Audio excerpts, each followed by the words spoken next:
Guillermo Moreno es ex secretario de Comercio Interior, un peronista, él es comerciante, claro.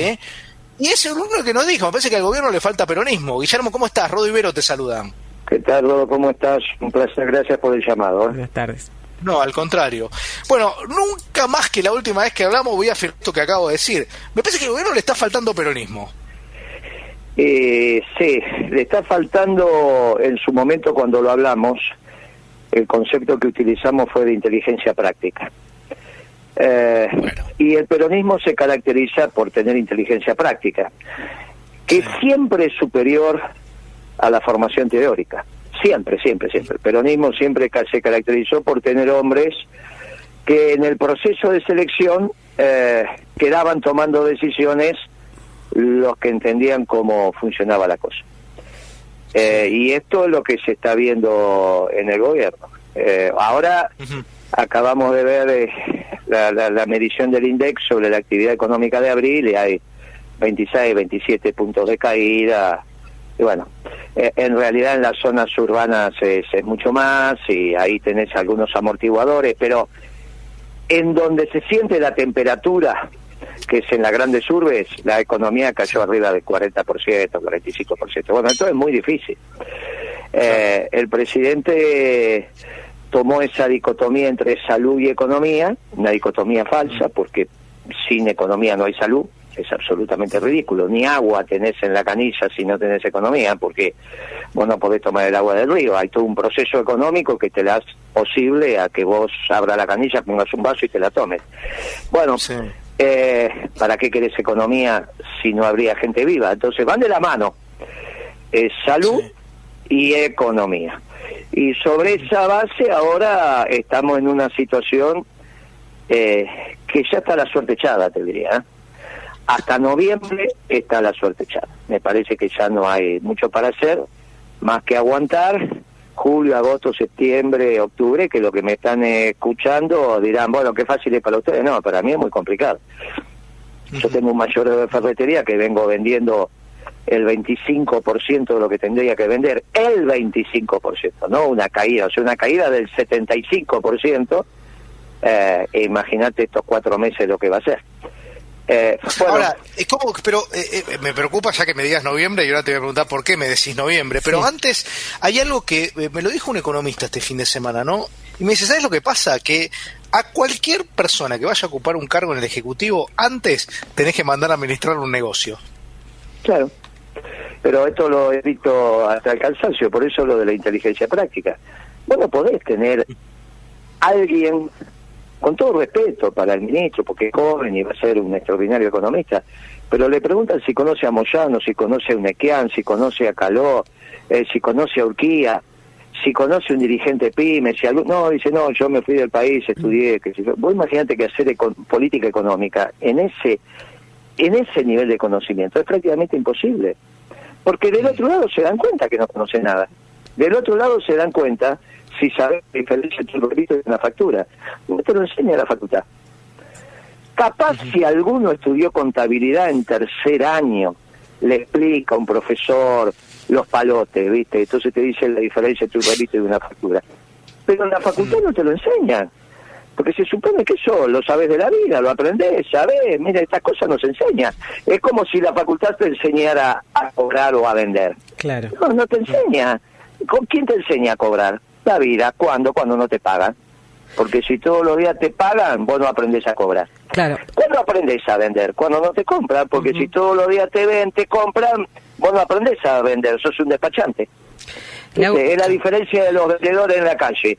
El que lleva coca y el que lleva la gaseosa de tercera marca. Sí. ¿Viste? De tercera marca, para meterle un pack se tiene que desvivir. El de coca te grita desde la esquina, che, coca, y vos tenés que parar y bajarme. Claro. Ahora, Moreno, ¿usted se está refiriendo a los 37 años que tiene nuestro economista? Sí, no, pensé que ibas a decir de Coca-Cola, ¿no? Estoy hablando. No. Refiriéndonos a la corta edad, a la no experiencia. Sí. Ajá, le falta es muy difícil, porque eso te lo enseña la vida. Ahora, el problema ya es un problema de definición. Yo se lo digo con humildad al presidente, porque yo ya cuando Cuando quiero divertirme, dije lo que dije el otro día, hermano, si un sábado a la noche te tenés que motivar con los discursos de Alfonsín, ya tengo claro que el único que la pasa bien en Olivos es el perro Dylan, que ya tuvo 2 pibes, claro. Porque si un sábado a la noche... Bueno, esto ya está. Ahora yo se lo digo con humildad. Él dijo, en el discurso del 1 de marzo, dijo, no, somos un gobierno de científicos. Y yo me agarré la cabeza. Claro. Porque si vos tenés un gobierno de científicos, no esperes una decisión. Porque los científicos toman una decisión al final del camino. Y el Ejecutivo se llama Poder Ejecutivo, porque tenés que tomar decisiones isofacto, incluso antes de empezar el camino. Por eso tenés que tener mucha expertise, que viene de tu conocimiento en la vida. Porque vos estás tiempo tomando decisiones. ¿Entendés? Es como cuando éramos chicos y tu abuela te decía, nene, hoy llueve esta noche, lleva el paraguas. Y vos decías, no, mirá el sol que hay. Claro. Y a la noche volvías todo mojado. Y tu abuela te miraba y te decía, te lo dije. ¿Y cómo sabía tu abuela que iba a llover? Yo, porque le dolía los huesos, por esto, porque el pajarito cantaba no sé cómo. Porque aparte, nunca te contaba tu abuela por qué sabía que iba a llover. No. Cada una tenía, porque la planta no había abierto la hoja, porque el gato no salía. Años de experiencia. Bueno, cada uno sabe, vos mirás a tus nietos. Vos mirás a tu nieto y le decís a tus hijos, che, mirá en eso, tenés cuidado allá. Y te decís, ¿cómo te ves? Porque lo ves. Claro. Porque lo ves, ¿viste? Ahora, Guillermo, con 102 días de cuarentena como llevamos hoy, ¿no? Ahora lo van a extender. Digo, no es momento, está bien, estamos hablando de la zona del AMBA, digamos, es el 40% del producto del país. No es momento, 102 días, ¿no te da un parámetro de cómo seguir y no volver a cerrar todo? ¿Sabes qué pasa? La certeza de cómo seguir recién la vas a tener en el primer trimestre del año que viene, cuando se complete el ciclo y todos los países hayan hecho una evaluación. Y es imposible hacer una evaluación sobre el COVID antes de que se complete el ciclo. Esto es lamentable que sea así, pero es la estructura de generación de conocimiento. Ahora, esto te lleva a otra situación, que era falso que había un consejo de expertos que te asesorara, porque no hay consejo de expertos sobre un tema desconocido. Y la verdad que el COVID es un tema desconocido. Exactamente, esa es la palabra. Es decir, un comité de expertos sobre un tema que no conocen. Claro, ahora está bien que vaya sobre el ensayo de Body, sí, si es desconocido. No me expliques que hay un consejo de expertos, porque era falso. Entonces, sobre un tema desconocido, ¿cómo vas? Bueno, muy bien. ¿Dónde impacta? Impacta en la salud. Bueno, nos juntamos con la disciplina médica y con todos aquellos que tengan que ver con la salud, que no son solo los infectólogos, no son los psicólogos, son los psiquiatras, son los sanitaristas, son los médicos clínicos, porque hay un montón de situaciones que se pueden dar. Bueno, muy bien, eso del mundo de la salud. Vamos al mundo de la economía, por lo menos al mundo de la economía. Bueno, muy bien, ¿quién tiene que opinar?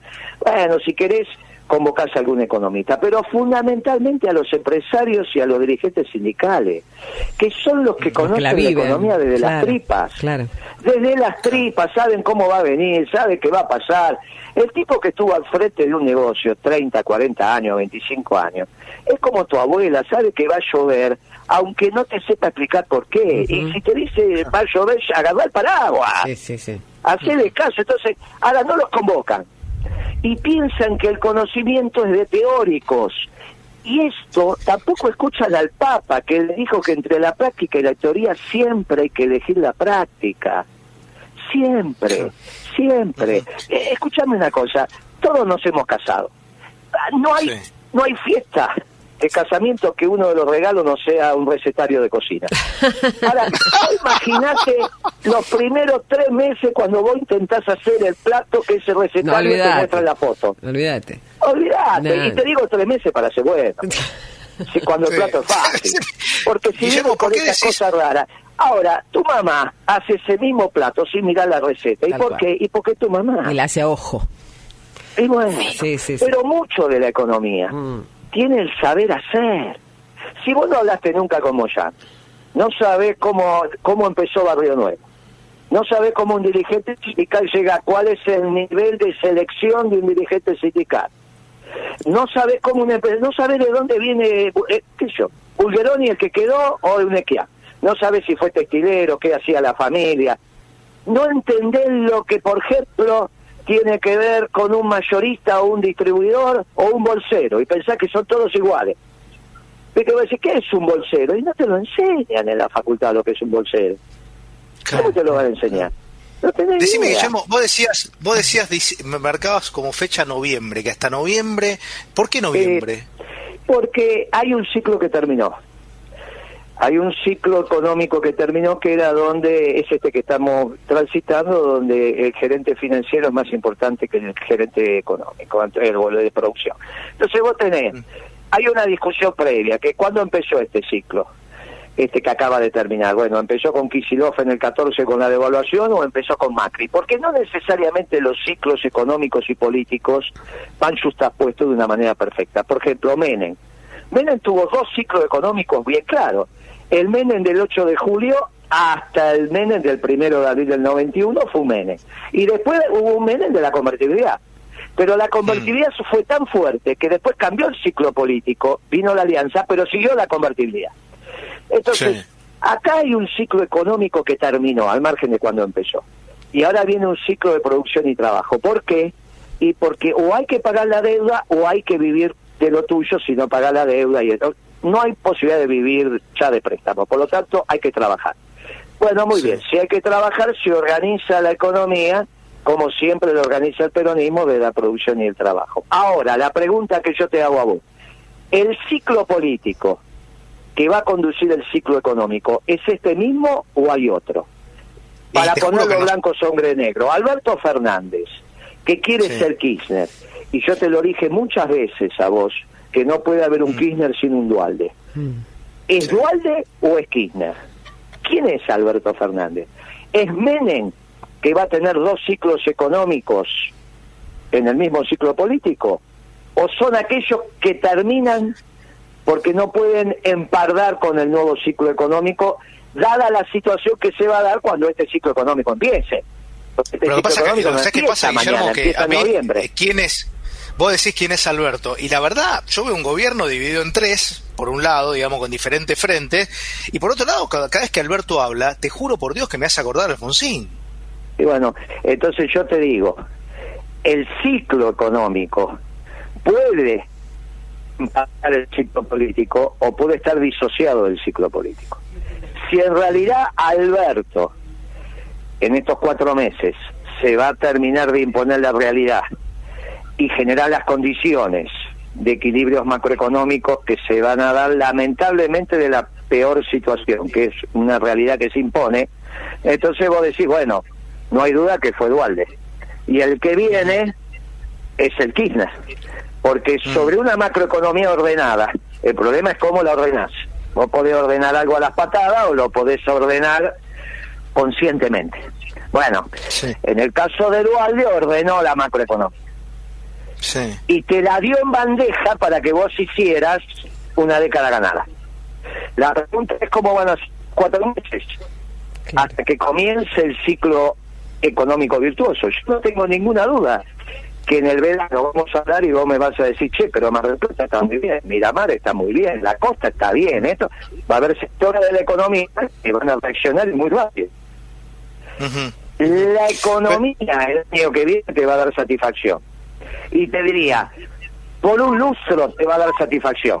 Ahora, si el equipo económico que va a encabezar el modelo de producción y trabajo es el de Massa, y con Massa teniendo protagonismo político, yo te digo, en un lustro empezamos a tener dificultades porque estos muchachos están considerando, no sé, que Massa viajó a Davos, y esa es una definición, considera que la Argentina no alcanza para todos. Hay un 25% de pobreza que no se va a perforar, la famosa pobreza estructural, y ahora sí va a ser estructural. Si es un equipo peronista, para los peronistas no hay pobreza estructural, hay pobreza circunstancial, producto de las malas políticas. ¿Cuándo se está discutiendo esto? Ahora. Por eso la política está tan tensionada. Por eso ayer vos viste en un medio, Guillermo, quizás el más importante de la Argentina, el más importante, ¿a quién le hizo un reportaje Clarín ayer en términos económicos? ¿Vos te pensás que es casualidad el reportaje Melconian? ¿Y vos te pensás que Melconian quiere una Argentina para todos, por más que se creó en Villa Soldati? Él tiene claro que los equilibrios macroeconómicos que va a encontrar va a tener un tipo de cambio determinado, y ese tipo de cambio te va a definir un litro de gasoil va a estar muy lejos del 0,60 centavos por dólar el litro de gasoil que necesita el aparato productivo argentino para funcionar. Yo te digo el litro de gasoil porque desde ahí se da el megawatt y todo lo que quieras. O sea, estoy hablando de consumo energético. Si vos tenés energía cara en la Argentina, tenés desocupación. Si vos tenés alimentos caros en la Argentina, tenés desocupación. La única manera de terminar con la pobreza es alimentos en una proporción lógica y razonable con los ingresos populares, de tal manera que después de comprar la comida te sobre plata para todo lo demás, y la energía competitiva con el mercado de referencia, que en este caso es Estados Unidos, para que tu industria sea competitiva. Si vos pensás que le vas a dar energía más cara a las acerías que las fábricas de acero en Estados Unidos, y con eso vas a tener completo la metalmecánica, estás equivocado. Pero está bien, Guillermo, pero no veo al gobierno... No veo al gobierno siendo en esta línea que vos estás diciendo. Muy bien, entonces lo que te estoy diciendo será otro ciclo político. Si estoy siendo razonable, creo, será otro ciclo político. Y es lo que vamos a estar discutiendo estos 4 meses. Pero eso no le genera al presidente, porque vos decías, marcabas Duhalde y después Néstor Kirchner, ¿no? Ahora, Duhalde, digamos, tuvo un costo político todo esto, claro, todo ese trabajo, digo. Y bueno, claro. Pero Alberto, ¿tiene el plafón para hacerlo? Y bueno, y si no, pero es que la realidad no es un problema de Alberto, es la realidad. La realidad se impone. Si vos tenés un déficit fiscal de 16, 17 puntos, como lo tenés hoy, pues imagínate que Alfonsín se tuvo ahí con 12. Cuando Alfonsín se va, por inepto en términos económicos, porque que Alfonsín en el primer año quiso destruir el movimiento obrero organizado. Al segundo año, esto es en el 85, inaugura el tercer movimiento histórico, o sea, lo terminado el peronismo. Alfonsín quiso destruir al peronismo. Yo creo que Alberto Fernández tiene algunas ideas medias extrañas. Yo la verdad que no lo entiendo. O en ese momento era muy joven, o estaba mirando... Lo primero que hizo Alfonsín fue mandar la ley Mucci para destruir el movimiento obrero organizado, que es la columna del movimiento peronista. Y en el 85, con Morón a la cabeza, empezaron a hablar del tercer movimiento histórico. ¿Vos te acordás de eso? Bueno, sí, bueno, es famoso, digamos, esa cuando empiezan todo el tema, en las reuniones de Alfonsín, digo, o sea, hay como una situación en que Alfonsín, yo era chico, digo, pero lo seguí en ese momento porque me metía en política, y Alfonsín era un tipo que, digamos, era un lector de la política, no era un bobo, digo, ¿no? El tipo sabía y cambiaba a tiempo, digo, más allá de que no le resultaba la política económica. La verdad que no cambió nada, fue súper radical. Lo que te puedo decir vos que quería destruir el peronismo. Claro, sí, fue siempre radical, sí. Claro. Sí. Él quiso destruir al peronismo, que vos tengas. Está bien, no, pero está bien, pero después él lo acepta, digamos, él entiende, digamos, que era mejor tener al peronismo del otro lado que no tener nada. No, está bien, cuando ya se da cuenta que el tercer movimiento histórico no existe.